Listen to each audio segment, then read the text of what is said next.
հրապարակային ասում։ Պաշտպանության նախարար Սուրեն Պապիկյանը մեկնաբանել է զինված ուժերում հոգևոր սպասավորների ծառայության վերաբերյալ վերջին փոփոխությունները։ Նախարարը հերքել է այն պնդումները, թե բանակում հոգևոր ծառայությունը դադարեցվում է, նշելով, որ փոխվել է միայն դրա բնույթն ու ենթակայությունը։ Ըստ նախարարի, այսուհետ հոգևոր սպասավորները պետք է ենթարկվեն զինված ուժերի բարոյահոգեբանական գծով վարչությանը։ Անդրադառնալով մամուլում շրջանառվող այն տեղեկություններին, թե քահանաներին 700,000 դրամ աշխատավարձ է առաջարկվում մայրաթորից հրաժարվելու եւ Պաշտպանության նախարարության հետ պայմանագիր կնքելու դիմաց, նախարարը հաստատել է, որ պայմանագրեր կկնքվեն հոգևոր կրթություն ունեցողների հետ եւ նրանք կստանան բավարար աշխատավարձ, որը կտարբերվի նախկինում ստացածից։ Բանակում զինված ուժերում չի կարող լինել երկակի ենթակայություն։ Շնորհակալ։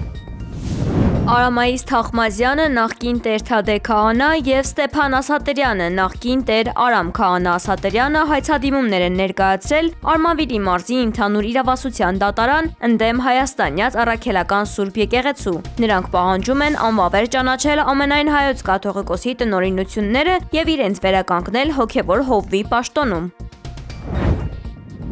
Հունվարի 31-ին անգլերեն առարկայի միասնական քննությանը մասնակցած դիմորդների համար գնահատման եւ թեստավորման կենտրոնը մարտի 1-ին կազմակերպում է լրացուցիչ քննություն, հայտնել է ԿԳՄՍ նախարարությունը։ Հայտագրվելու համար դիմորդները պետք է մուտք գործեն Դիմորտ.am կայքի իրենց անձնական էջ եւ սեղմելով վերահանձնել կոճակը ներկայացնեն լրացուցիչ քննությանը մասնակցելու հայտ։ Գնահատման եւ թեստավորման կենտրոնը դիմորդի էլեկտրոնային հասցեին կուղարկի վերահանձմանը մասնակցելու հաստատումը, իսկ քննությունից 3 օր առաջ դիմորդն էլեկտրոնային փոստի միջոցով կստանա անցաթուղթը, որտեղ նշված կլինեն քննության վայրը եւ ժամը։ Հայտագրման գործընթացը կսկսվի փետրվարի 8-ին ժամը 12-ին եւ կավարտվի փետրվարի 12-ին ժամը 23-ին։ Նախկինում դիմորդի ներկայացված բոլոր տվյալները պահպանված են համակարգում եւ դրանք կրկնակի ներկայացնելու անհրաժեշտություն չկա։ Լրացուցիչ քննության արդյունքների ամփոփումից հետո ընդունելության մրցույթի համար կպահպանվի առավել բարձր միավորը։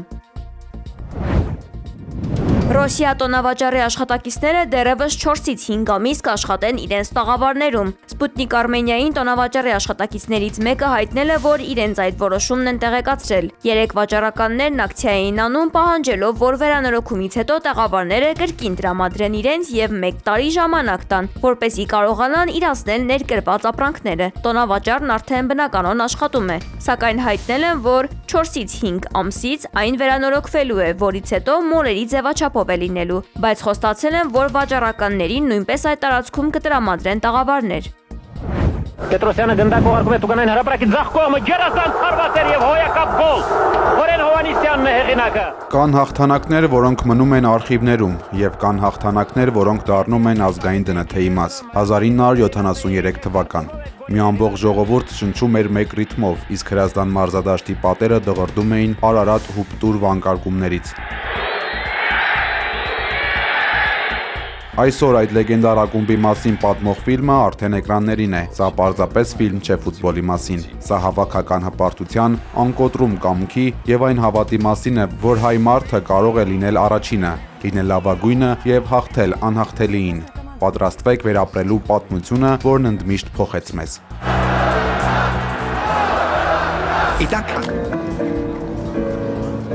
Ֆիլմի ծնունդը գլխավոր պրոդյուսեր Վալերի Սահարյանի տարիների երազանքն ու աշխատանքն է։ Նա ամեն քայլը քննարկել է լեգենդար Նիկիտա Սիմոնյանի հետ, ով ցավոք չի հասցրել տեսնել պատրաստի ֆիլմը, բայց օրհնել է դրա ստեղծումը։ Այն օրը, երբ որ ինձ մոտ եկավ այդ միտքը նկարահանել Արարատ 73 ֆիլմը, առաջինս ես իր հետ եմ կապնվել, իր հետ խորհրդակցել եմ երկար տարիներ, երբ որ մենք աշխատում ենք սցենարի հետ, ունենք իր հետ անմիջական կապ եւ միշտ իր հետ քննարկում էինք։ Ինքը ունեցել է ամենաուղիղ մասնակցությունը թե սցենարի մեջ եւ անգամ ֆիլմի ցավոք սրտի հատվածներ ա տեսել։ Այս ֆիլմը կլինի հետաքրքիր բոլոր խավի մարդկանց համար, բոլոր սեռի մարդկանց համար։ Համոզված եմ, որ կանայք շատ կսիրեն մեր ֆիլմը, համոզված եմ, որ ֆուտբոլի սիրահարները շատ կսիրեն մեր ֆիլմը եւ նաեւ համոզված եմ, որ մեր հայ ազգի համար այս ֆիլմը այսօր թթվածինի նման կարեւորություն ունի։ Ֆիլմի ռեժիսոր Մհեր Մկրտչյանի համար սա պարզապես հերթական աշխատանքը չի եղել, խոստովանել է հենց ռեժիսորը։ Նա ստիպված է եղել դերասանական խաղը միայուսել իրական սպորտի հետ, ստեղծելով մի միջավայր, որտեղ կեղծիքը անթույլատրելի էր։ Ռեժիսորի խոսքով ամենաբարդը ոչ թե տեխնիկական լուծումներն էին, այլ այն էներգետիկան, որը պետք էր արթնացնել նկարահանման հրապարակում։ Մեր մոտ ստեղծվեց թիմ, միքս դերասանների եւ պրոֆեսիոնալ ֆուտբոլիստների։ Եվ ամենաերևի կարևոր բանը նա էր, որ իսկապես ստեղծվեց թիմ։ Ինչ-որ sense իր էներգետիկայով, իր կանոններով, իր տրամադրությունով, դա ամենաբարդն էր երևի։ Բայց պիտի ֆուտբոլ խաղան դա էր իմանալ, չէ՞։ Սովորեցին։ Նույնիսկ նրանք, ովքեր կային դերասաններից շատ տաղանդավոր, շատ շնորհքով դերասաններից, կային մարդիկ, որոնք որ ֆուտբոլ խաղան ընդհանրապես չգիտեին։ Եվ այո, 2-3 ամիս, շաբաթը 3 օր գնում էին շատ ծանր պարապմունքների եւ այն մինիմումը, որը որ պետք էր նկարահանումների համար, իրանք տիրապետեցին եւ ապրեն իրանք։ Շատ բարդ էր։ Սա Արարատ 73-ի մասին պատմությունը փոխանցել այն էներգետիկան, այն մաքրությունը եւ այն հավատալը, որ ունեին հիմա կարող ասեմ տղաները, բայց արդեն մեր համար տղաներ չեն նրանք, որ երբ որ հավատում ես, հնարավոր է հաղթել։ Դա շատ կարևոր է։ Արարատ 73-ը պարզապես ակումբ չի եղել եւ ոչ էլ սոսկ վիճակագրություն սպորտային տարեգրության մեջ։ Սա մի ամբողջ ազգի հավաքական երազանքի իրականացումն էր, որն այսօր տասնամյակներ անց նորից կենթանություն է առել մեծ էկրանին։ Вы же хороший тренер. Да. Արարատ 73 ակումբի մասին պատմող ֆիլմը արդեն սկսել է իր հաղթարշավը։ Այն ցուցադրվում է ավելի քան 1800 կինոթատրոններում, Կամչատկայից մինչև Կալինինգրադ, Բելարուսից մինչև Ղազախստան։ Փետրվարի 6-ին նախատեսված ԱՄՆ-Իրան բանակցությունների նպատակը տարածաշրջանում մեծ պատերազմից խուսափելն է, սակայն կողմերը դեռ չեն համաձայնեցրել անգամ քննարկվելիք թեմաները, գրել է ռուսական BBC-ն։ Իրանը պատրաստ է խոսել միայն իր միջուկային ծրագրի մասին։ ԱՄՆ-ն ընդհակառակը պահանջում է զիջումներ նաև այլ հարցերում։ Դրանք վերաբերում են Իրանի հրթիռային զինանոցին եւ տարածաշրջանային խմբավորումներին աջակցելուն։ Միևնույն ժամանակ Դոնալդ Թրամփը շարունակում է Իրանին սպառնալ ռազմական հարվածներով։ ԱՄՆ-ն Պարսից ծոց է ուղարկել ավիակիր խումբ տասնյակ կործանիչներով եւ հրթիռներով։ Ըստ մամուլի Սպիտակ տունն արդեն դիտարկում է Իրանին հարվածելու տարբերակները։ Իրանի արտգործնախարար Աբբաս Արաղչին Մասկատում ԱՄՆ-ի հետ բանակցությունների մեկնարկից առաջ հայտարարել է, որ Իրանը դիվանագիտության ուղին է ընտրում, լինելով զգոն եւ չմոռանալով անցած տարվա իրադարձությունները։ Մենք բանակցություններին մոտենում ենք բարի կամքով, բայց միաժամանակ հաստատակամորեն պաշտպանում ենք մեր իրավունքները։ Պարտավորությունները պետք է կատարվեն։ Կողմերի հավասարությունը, փոխադարձ հարգանքն ու շահը պարզապես կարգախոսներ չեն։ Դրանք անհրաժեշտություն են եւ հիմք կհանդիսանան կայուն համաձայնագրի համար, ասել է նախարարը։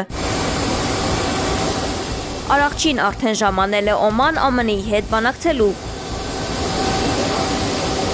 President Trump will be the ultimate decider of any policy changes. Ավելի վաղ Սպիտակ տան խոսնակը հայտնել էր, որ հանդիպմանը կմեկնի Թրամփի հատուկ բանագնաց Սթիվ Ուիթքոֆը։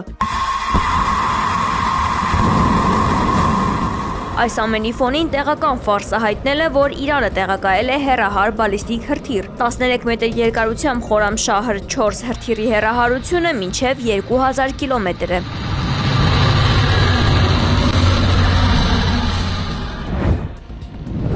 Մինչև բանակցությունների մեկնարկը ԱՄՆ-ն կոչ է արել իր քաղաքացիներին անհապաղ լքել Իրանը ցամաքային ճանապարհով, Հայաստանի կամ Թուրքիայի տարածքով, հայտնել է Իրանում ԱՄՆ վիրտուալ դեսպանատունը։ ԱՄՆ քաղաքացիները պետք է ակնկալեն ինտերնետի շարունակական խափանումներ, նախատեսեն կապի այլընտրանքային միջոցներ եւ եթե դա անվտանգ է, դիտարկեն Իրանից ցամաքային ճանապարհով Հայաստանով կամ Թուրքիայով հեռանալու հնարավորությունը, նշել է գերատեսչությունը։ Իրանում գտնվող ԱՄՆ քաղաքացիներին խորհուրդ է տրվել խուսափել ցույցերից, ապահով վայր գտնել, ունենալ սննդի, ջրի եւ անհրաժեշտ պարագաների պաշարներ, լիցքավորված պահել հեռախոսը եւ հետեւել նորություններին։